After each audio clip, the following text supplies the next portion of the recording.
Hey guys, and welcome back to the Alpha Exchange YouTube channel. I'm your co-host Sylvia, And I'm Justin. and thanks for joining us back in the channel for getting you started on your crypto journey. For today's video, we're going to get you started on Binance and go through all the different menu options that you can use there. We'll walk you through all the different step-by-step options and also make recommendations for traders who are just getting started. As it is going to be a bit of a longer video going through the different options, we do suggest that you check out the description down below and then look for the timestamps to fast forward to any sections that you'd like to see. So let's get started. So, like Sylvia mentioned, we're going to get started on some of the menu interfaces on Binance today. So for our folks who haven't been on Binance before, it can be a little bit overwhelming looking at the whole website. So Justin, for anyone who's just gotten logged in, what's the first place you should start?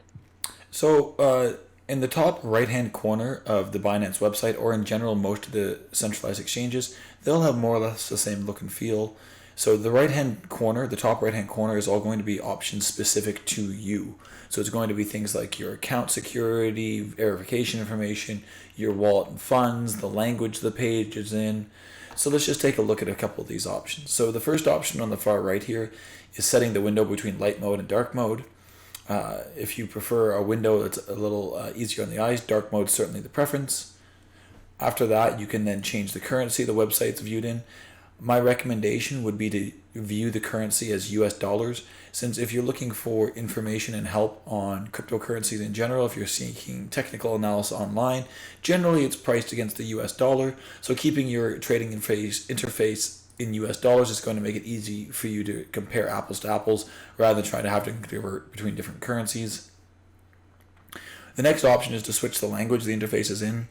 Mine's in English, but there's a number of languages supported by the platform. The downloads option is for loading the Binance platform onto a smartphone or mobile device, so you can capture the QR code and it'll take you to the Google or iPhone App Store. The notification section will give you prompts from Binance for things like login attempts, login IPs, when withdrawals or deposits have been made to your account. The next window is the user account information. So again, we've covered this in previous videos. Some of the information on the dashboard, security, identification, as well as we'll look for future videos where we cover things like the API management. Orders goes over the order history you've had for the various different types of accounts. So stay tuned to our next video to learn more about trading, and this video where we'll touch on some of these topics for spot orders, margin orders, futures, and other types as well. And lastly, we have your wallet. So the wallet is where your funds are broken down, and we're going to dive into this in a moment and look at the different options in here for where your funds are stored and how to move them around. So in our previous videos, we showed the new viewers on how to move fiat into crypto on the Binance exchange. So looking at that wallet tab, there's quite a few different options. What are some of the relevant things for getting started? Yeah, so let's jump right into it here. So if I click the overview page here, this breaks down where your funds are stored. Now, when you first move money into the crypto exchange, it's going to show up in your funding wallet here. And if you're going to purchase cryptocurrency, you're going to need to move that to your fiat and spot account. So if you click the transfer button here on the funding wallet, that's going to bring you up with this page. And by default, it looks to move money from fiat and spot to funding. If you click the reversal arrow here on the right hand side, it's going to swap these two accounts, and now I'll be moving funds out of my funding wallet into fiat and spot. And you can see here that this is my only option to move it to. In the coin selection down here, I can select a variety of coins that I have in my funding wallet, and you can scroll through the list or type in the currency or denomination of choice that you're looking to move out of your funding wallet into fiat and spot. So seeing that there's a number of different wallets, why do you have to move that from the primary wallet into the other trading options? Yeah, that's a great question. So on a platform like Binance, they offer you a diverse number of options for trading. So fiat and spot trading is where you're physically owning the underlying asset. There's other types of trading that you can do, like futures and derivative trading, where you don't own the asset and you're speculating on price. Now, these are more advanced trading techniques. as well as margin trading, where you're borrowing money from the exchange in order to trade with additional leverage or a trade with additional money that you've borrowed from the exchange. All these are advanced trading topics, and the way the wallets are set up is to segregate your money so that you can keep money isolated from one another because of different ways you can trade. So you can trade with cross margin, which basically means you can trade with all the money in that account, which can be dangerous and risky. So you want to have mechanisms to segregate and limit your risk throughout the exchange. That sounds great. And that's a really useful tip for our viewers who are also just getting started in Binance. So in terms of the wallet overview, when we go over to the other side of the screen, what do some of the other menu options do? Yeah, so the Earn wallet down here is where you'd move coins that you want to put into like a high interest savings account. In the crypto world, we generally call this staking or single-sided staking. And there's some additional options in there that we'll go overview in a follow-up video to this. The earning and staking portion of crypto is highly lucrative, and I strongly suggest those just getting into it to take the time to learn the dangers and the rewards of doing staking on exchanges and both on DeFi platforms. The other options in here, so cross margin, isolated margin, USDM futures, and CoinM futures, these are all very advanced trading topics that I don't recommend for new users, and you should generally not pay attention to these when you're first getting started. Same thing with the vanilla options here at the bottom. This is doing options trading on Bitcoin or other cryptocurrencies. Again, advanced and risky. I would avoid doing this when you're initially trading. If you put money in there, don't worry, nothing's going to happen unless you actually start trading with it.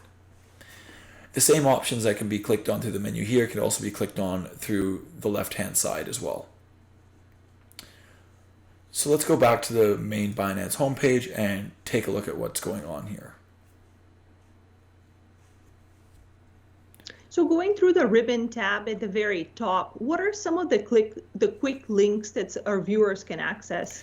Yeah, so the ribbon tab here at the top is going to be all the information associated with the exchange. Specifically, if you go to the quick link menu on the far left-hand side, there's two topics in here that I would recommend new users take a look at to get started.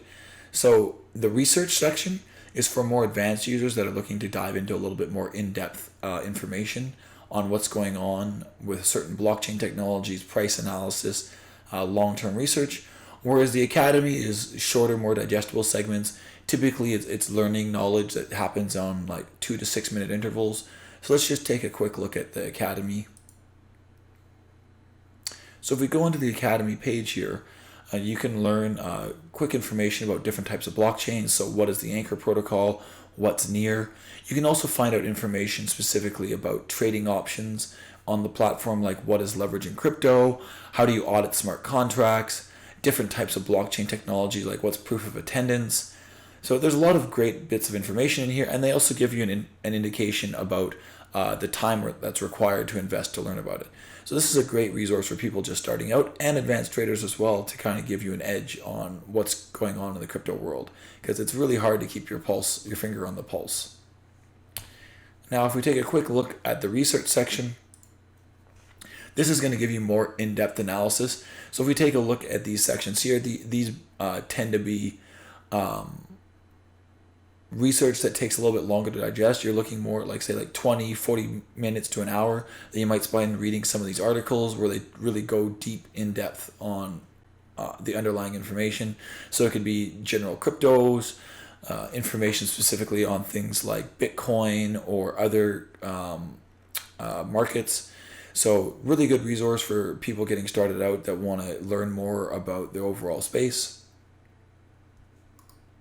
And then looking at the differences between the research and the Academy options, is there one of those you recommend for new people to get started in? I definitely recommend new users to check out the Academy and get started in there to answer some of their easier or more simple questions before they really dive into doing research in blockchain technologies. So let's continue with looking at the different options in Binance. What is the next tab that you recommend that we look at? So our previous video, we covered buying crypto already. So going through the different options of how you can move money into your crypto exchange. After that would be the markets tab. So the markets tab gives you an overview of what's going on in Binance. So this is really key if you're trading on a regular basis or you're just trying to keep up to date with what's going on. So this is not specifically the crypto market in general, but it's focused on what's going on the Binance exchange.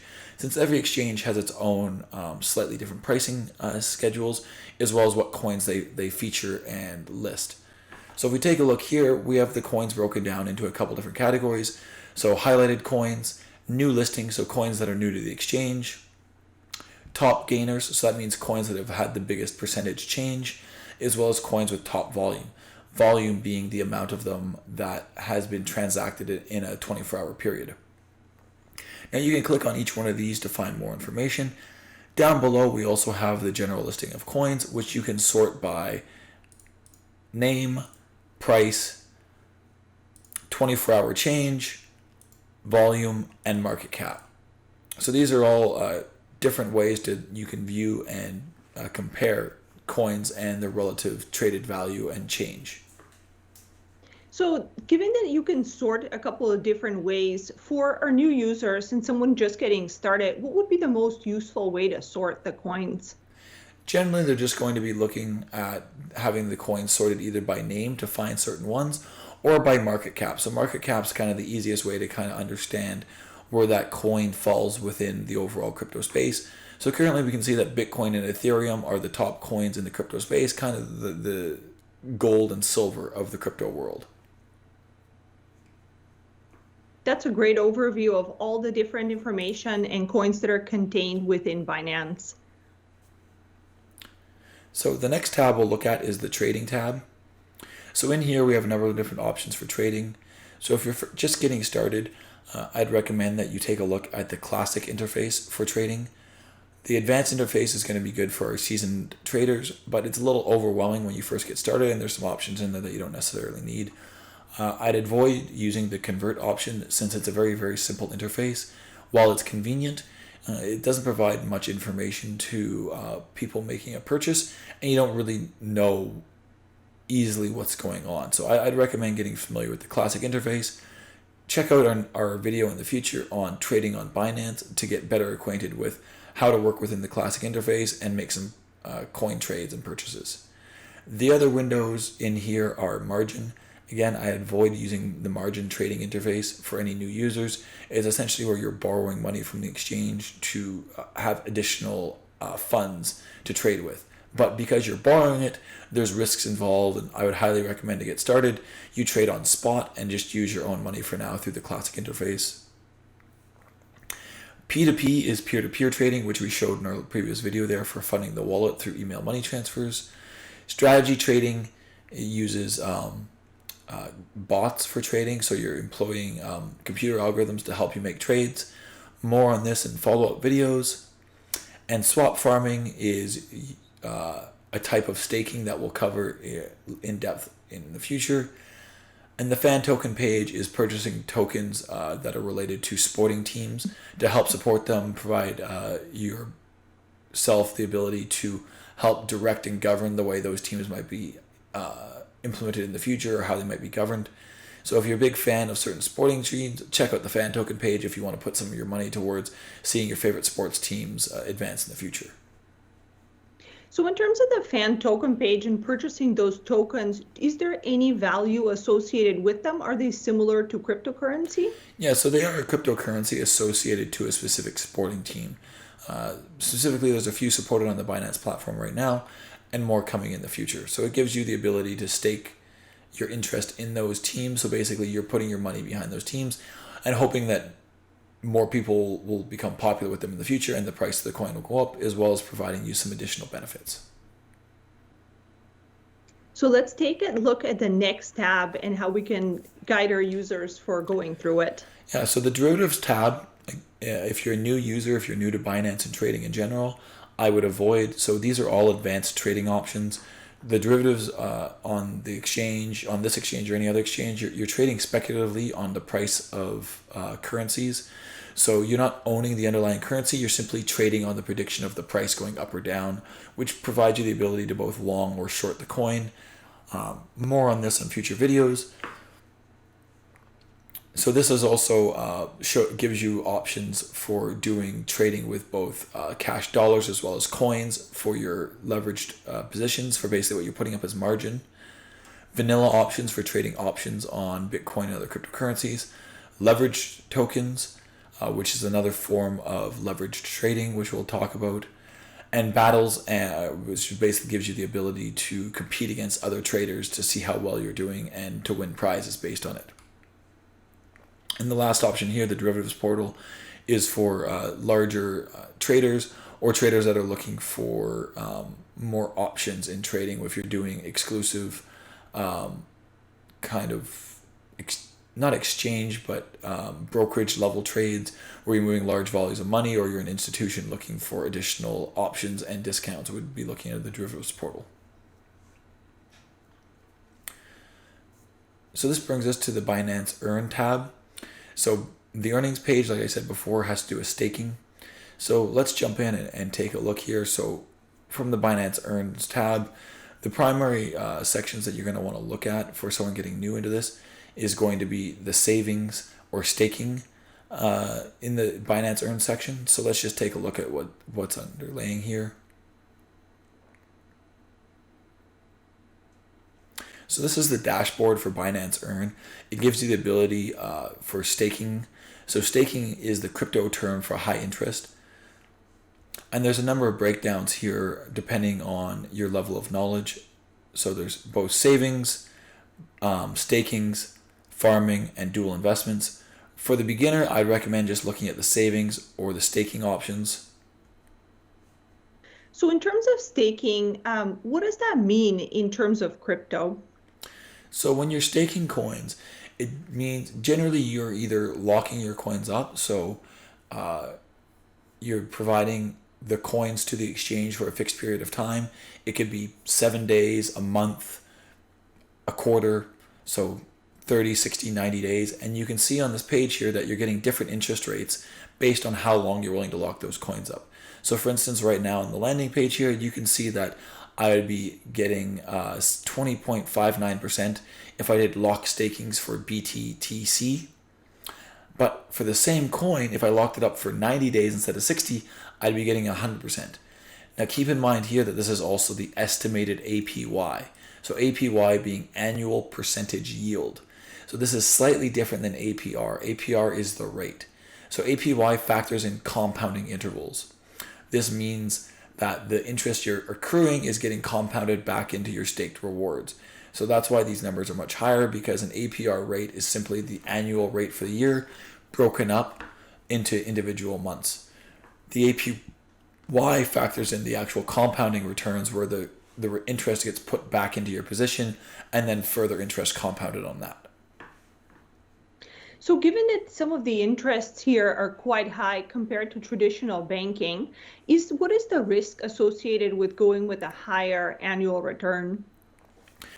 Well, one of the risks is because your coins are locked up, you can't remove them without paying some kind of penalty. So the penalties vary between the investment in staked, so what coin you have staked, and over what period of time and when you're breaking that contract. So the issue could be the price of the coin goes down while it's in staking and you can't remove it and sell it easily.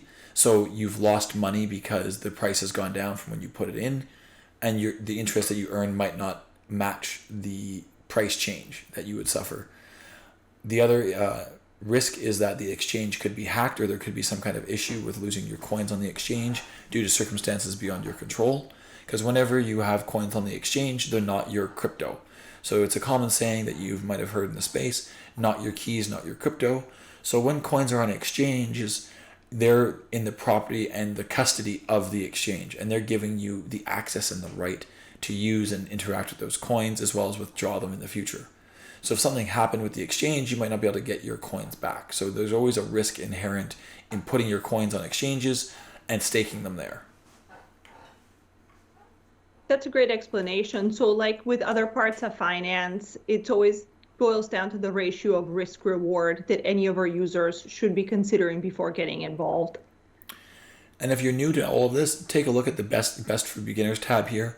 So this provides some more safe options for investing. So For those that have just put money into the exchange, you don't know if you want to buy any crypto yet. One good option is that you could put your BUSD or USDT, so your stablecoin currency, into a flexible savings.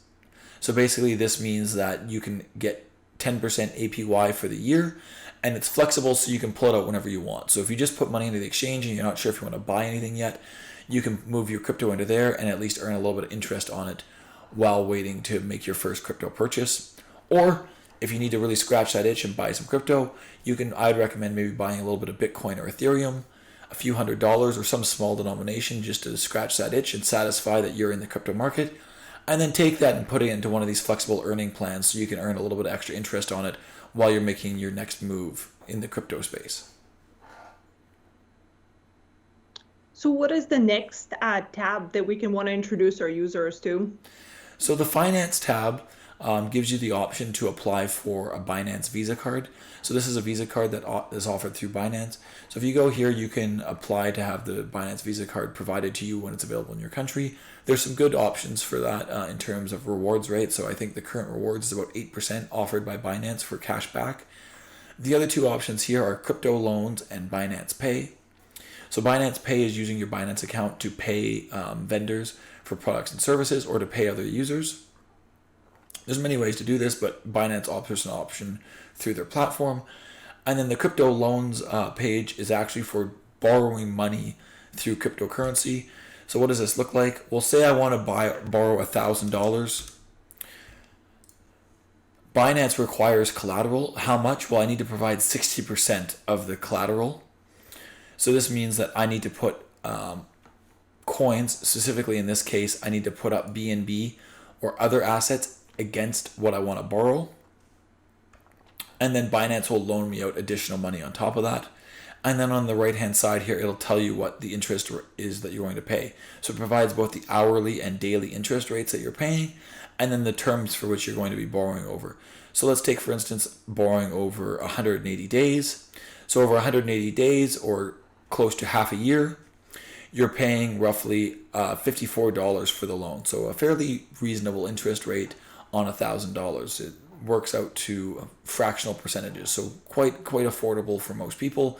But there are risks to this because the underlying asset you put in here could change, and if the price of that asset goes down, you might have to put in more of that asset in the future in order to maintain your loan status. So this sounds a lot like margin trading, where you're also borrowing money to trade. Are they the same thing?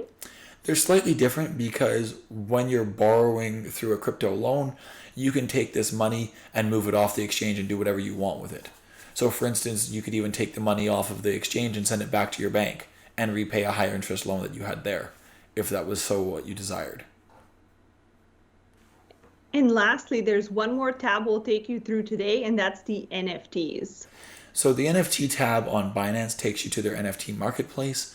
So this is where you can buy NFTs that are hosted on the Binance Smart Chain. Now, for anyone that's new to the space or hasn't gotten to NFTs yet, we strongly suggest you check out our other YouTube video on NFTs and how to get started with them, how to evaluate projects. In particular, the marketplace for NFTs on Binance is quite small and hasn't really had a lot of development on it yet. So in general, if you're looking to get into NFTs, there's better markets out there to get started with than Binance and its Binance Smart Chain. So for our users getting started, what would be the best NFT marketplaces for them to enter? That'd likely be Ethereum or Solana. Ethereum is a little bit pricey to get in initially. Solana has some better value or lower priced entries in order to get you started in the NFT space and getting used to trading and selling them. So that was great advice for getting our users around Binance and showing them the different menu options. So lastly, if you're going through any of these menu options and doing different things on Binance and you get stuck, what's the best way to contact Binance support? Yeah, so right in the lower right-hand side of the screen, there's the support window here. You can find that on all their screens. So this brings up the FAQ section for you to have issues resolved that commonly occur on Binance. If there's an issue in here that can't be resolved through the FAQ, start a support ticket with Binance, and then our next recommendation is take that support ticket number, go to Twitter, and tweet at Binance support. Now make sure you're doing the right Binance support. If you're a US customer, it'll be Binance US. If you're using the global website, it'll be Binance International. And this is the same tip we provide for any exchange in general. If you're ever having issues, create a support ticket, take that support ticket number, and then tweet at the exchange. Once you've done that, come jump into the live stream on Twitch and let the community know, and we'll help draw some attention to your tweet and help get your issue resolved quickly so it doesn't get lost in the churn. All right, guys, there you have it. That's it for today's video and getting you started on Binance. So if you like this video, please hit that like button, subscribe, and drop us a comment down below. We'd love to hear what you've learned from today's video. Also, if you have any topics we didn't cover today about Binance and you would like to see in future videos. Be sure to check out the description below the video. Hit us up on our socials, TikTok, Twitter, Instagram. Jump in Discord for some additional knowledge and start trading with the family. Be also sure to check out the additional links that we have there for referral codes to save you on trading fees on exchanges, money to be saved on ledgers and other hardware options. Great, guys. Until next time. Peace.